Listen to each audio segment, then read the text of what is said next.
This is what you might experience once you arrived in Japan airports, using the Visit Japan web.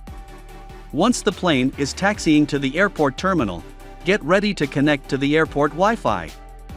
If you are traveling with elderly or kids, help them with their connection too. Once you disembark from the plane and connected to the airport Wi-Fi, do log into the Visit Japan web. Just get ready to show the immigration QR code at the immigration checkpoint. Next, just proceed to the immigration checkpoint. While queuing for your turn, get ready your passport, and on the Visit Japan web, go to the Preparation for Immigration Clearance section and select the Display QR code. This will bring you to the immigration QR code, with the yellow bar on top. Make sure the name appear is yours, if you are travel with family members. When it's your turn, give your passport, and hold up your phone with the QR code, and scan it on a small scanner on the counter. After that, just wait for the immigration officer to clear your entry. At this point, the immigration officer will affix the landing permission seal onto your passport. It's crucial to check before leaving, because you'll require the seal to create your tax-free QR code on the Visit Japan web app.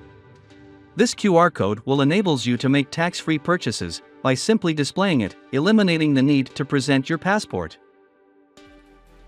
Once you clear the immigration checkpoint, you will proceed to the baggage claim area to collect your baggage. The last checkpoint is the customs declaration. It is just beside the baggage claim area. Once you collected your baggage, the airport staff will guide you to the electronic declaration terminal station. When queuing, get ready your next QR code.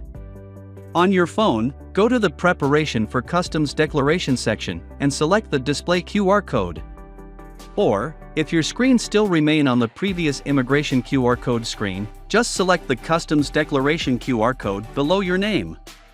It will then bring you to the Customs Declaration QR code, with the light blue bar on the top.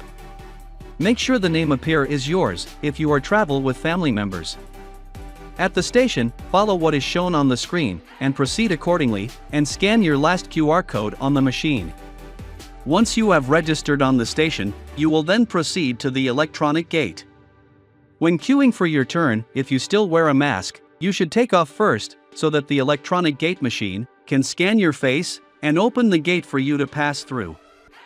After passing through the electronic gate, you will finally reach the arrival hall. And welcome to Japan. In summary, at the Immigration Checkpoint 1, you need to show the immigration QR code. Check whether your passport has the landing permission seal. At the Customs Declaration Checkpoint 2, you need to show the Customs Declaration QR code. Please take note that currently, the use of Visit Japan web only apply to Japan airports, and not to Japan seaports. Click here for more videos regarding essential information about your trip to Japan. Thank you for staying to the end.